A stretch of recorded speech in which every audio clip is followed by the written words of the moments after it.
یہ مادی جتنے بھی پردے ہیں ان کو نہیں رہنے دیتا. اس کی نگاہوں کو اللہ رب العزت سارے حجابات سے بلند کر دیتا ہے. کوئی پردہ اس کے لیے پردہ نہیں رہتا, کوئی رکاوٹ اس کے لیے رکاوٹ نہیں رہتی. ساری کائنات اس کے لیے مسخر کی جاتی. یہی بات اللہ رب العزت یہاں پر فرما رہا ہے کہ اللہ پاک نے تمہارے لیے وسخر لکم, تمہارے لیے مسخر کیا ہے. اور فرماتا ہے کہ اللہ رب العزت نے تمہارے لیے پیدا کیا ہے جو کچھ اس زمین کے اندر ہے. اسے تم نے انسانوں تم نے استعمال کرنا ہے. یہ تمہارے لیے پیدا کیا گیا ہے. تم نے اس کے اندر گم نہیں ہونا. یہ تمہارے تصرف میں رہنے والی چیز ہے. اسے ہاتھوں تک رکھو. اپنے دل کے معاملے کو صرف اللہ رب العزت کی ذات کے لیے خالص کرو.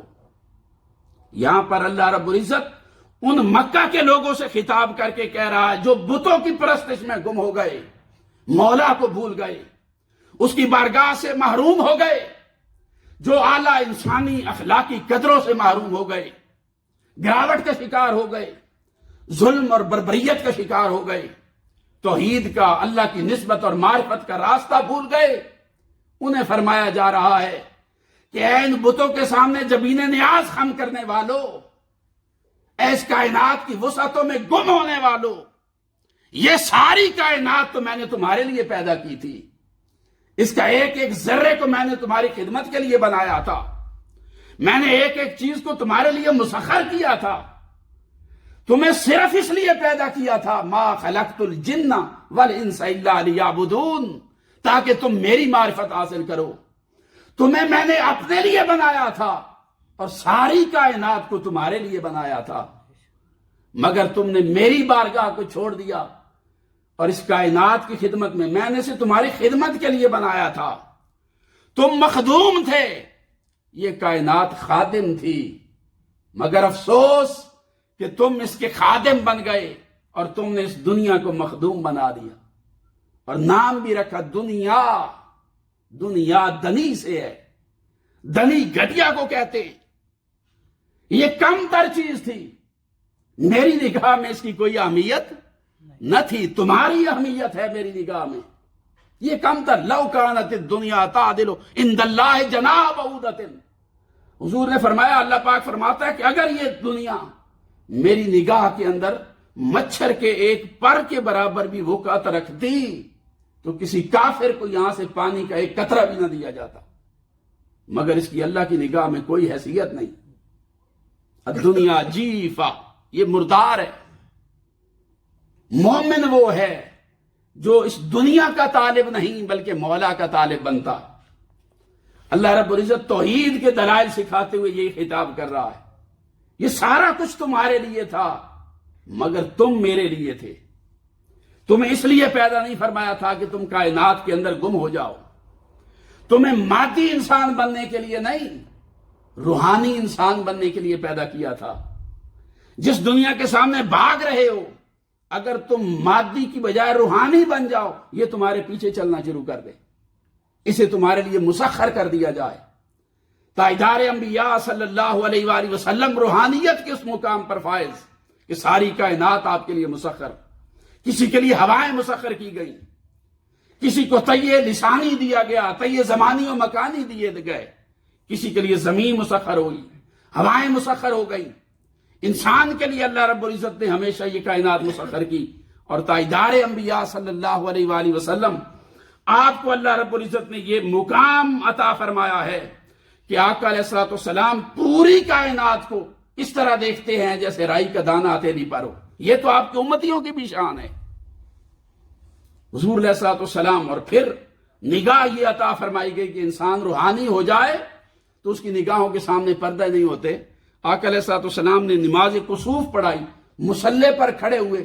حضور نے فرمایا مصلی پر کھڑا ہوا, میں نے اوپر نگاہ اٹھائی, میری نگاہ جنت پر جا ٹھہری. میں نے جنت کے اندر انگوروں کے خوشے دیکھے. اگر میں وہاں سے ایک خوشہ اتار کر نیچے لے آتا تو تم قیامت تک کھاتے رہتے, ختم نہ ہوتا. وہیں پر کھڑے ہوئے دوزخ دیکھی, اور دوزخ کے اندر جو اس کے احوال تھے وہ حضور کو دکھائے گئے. پھر پردے نہیں رہتے. پھر منبر پر کھڑے ہوئے تاجدار انبیاء صلی اللہ علیہ وآلہ وسلم تصرف فرماتے. جنگ موتا میں تصرف فرماتے ہیں حضور علیہ الصلوۃ والسلام، مختلف رہنمائی فرماتے ہیں صحابہ کرام کو. پھر وہاں پر کھڑے ہوئے تصرف کا یہ عالم کہ ابو جہل جیسا شخص بھی اگر ہاتھ میں کنکریاں پکڑ کر سامنے آتا ہے، حضور نگاہ فرماتے ہیں کنکریاں بول پڑتی ہیں، پھر یوں کائنات مسخر ہوتی ہیں. کھجور کا تنا دیکھتا ہے، جڑیں چیر کر آ کر قدموں میں سجدہ ریز ہو جاتا ہے. 2 گھونٹ پانی کے اندر انگلیاں ڈال دے میرے آقا تو کائنات یوں مسخر ہے کہ وہ ابل پڑتا ہے، پانی ابل پڑتا ہے. صحابہ کرام فرماتے 2 گھونٹ پانی تھا، وہ 1500 صحابہ کرام کے لیے کافی ہو گیا. کبھی فرماتے 200-300 صحابہ کرام کے لیے کافی ہو گیا. پہاڑ پر چڑھ جاتے، وہ ہیبت سے کانپنے لگ جاتا. مریل بکری پر ہاتھ پھیر دیتے، وہ پھر سے زندہ ہو جاتی. انسان جب روحانی ہو، تعلق مولا کے ساتھ قائم ہو جائے، پھر اسے یہ تصرف دیے جاتے ہیں. اللہ رب العزت یہاں پر فرما رہا ہے کہ اللہ پاک نے یہ سارا کچھ تمہارے لیے بنایا، تمہارے لیے بنایا. وَالَّذِي خَلَقَ لَكُم مَّا فِي الْأَرْضِ جَمِيعًا، سب کچھ تمہارے لیے مسخر کر دیا گیا تمہارے لیے، اور تم میرے لیے ہو. تمہیں میں نے اپنی ابدیت کے لیے پیدا کیا، اپنی معرفت کے لیے پیدا کیا ہے. تمہیں اس لیے نہیں بنایا گیا کہ تم اس کائنات کے اندر کھو جاؤ. اس کائنات کو اس لیے بنایا گیا تاکہ یہ تمہاری خدمت کرے. اس کا ایک ایک وجود انسان کی خدمت کے لیے. انسان اس کائنات کا گل سرسبد ہے، مخدوم ہے، مطاع ہے، اور کائنات کی ایک ایک چیز اس انسان کی خدمت گزار ہے. یہی بات اللہ رب العزت نے توحید کے دلائل میں یہاں پر بیان فرمائی ہے. توحید کے دلائل، وَالَّذِي خَلَقَ لَكُم مَّا فِي الْأَرْضِ جَمِيعًا، اس نے سب کچھ تمہارے لیے بنایا. ثُمَّ اسْتَوَىٰ إِلَى السَّمَاءِ فَسَوَّاهُنَّ سَبْعَ سَمَاوَاتٍ وَهُوَ بِكُلِّ شَيْءٍ عَلِيمٌ، اور پھر وہ آسمان کے بلائی حصوں کی طرف متوجہ ہوا اور اس نے ان کو درست کیا اور اسے 7 آسمانی طبقات بنائے،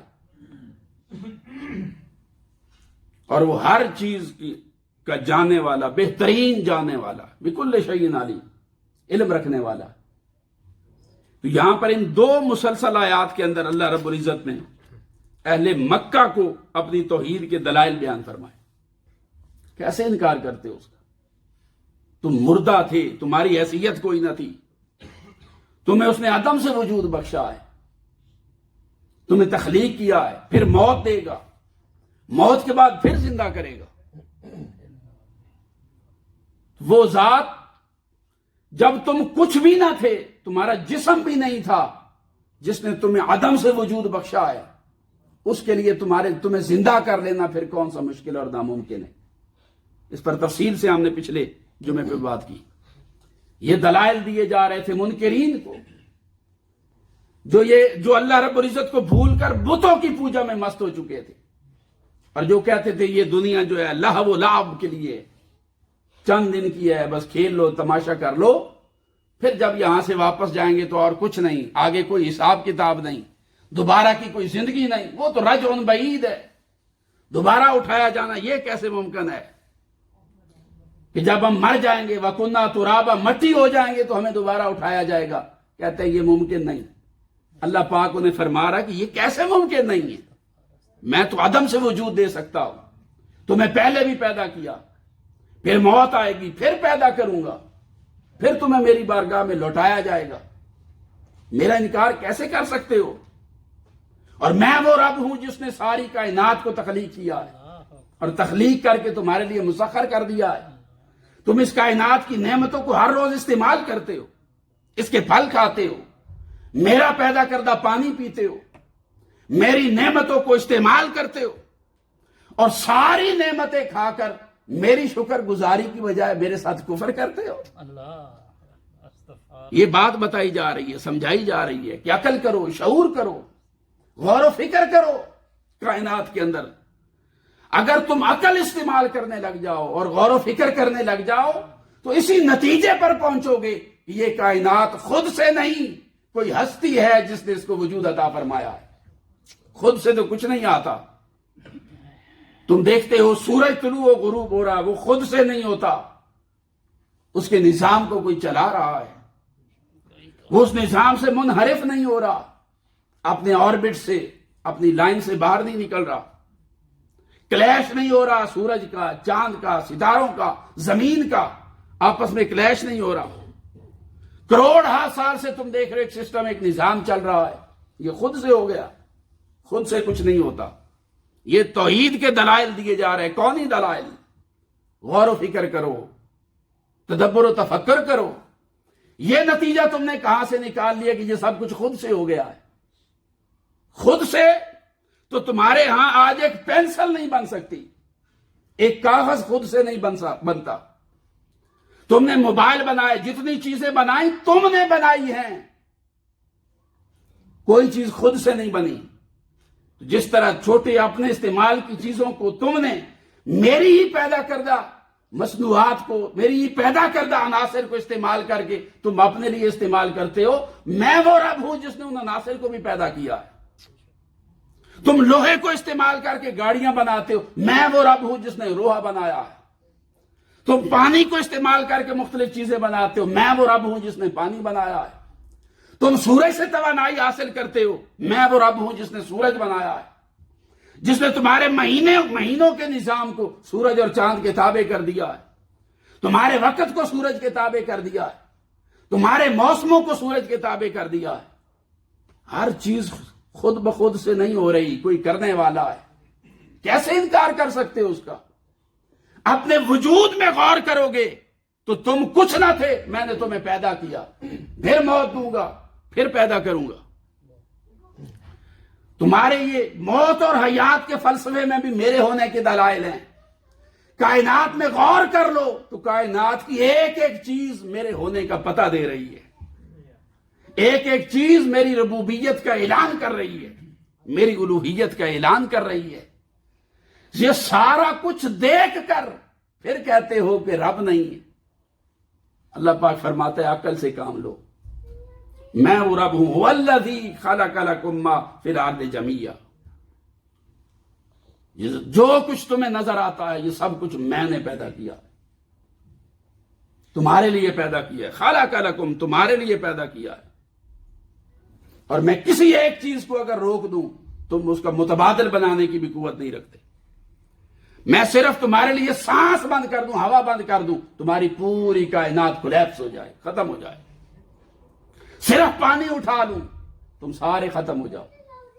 میری کسی نعمت کو تم ری پروڈیوس کرنے کی قوت بھی نہیں رکھتے، اور کرو گے بھی تو میرے ہی پیدا کردہ عناصر سے کرو گے۔ پانی بھی بناؤ گے تو H2O لو گے تو ہائیڈروجن بھی میری پیدا کردہ اور آکسیجن بھی میری پیدا کردہ جس سے پانی بنتا۔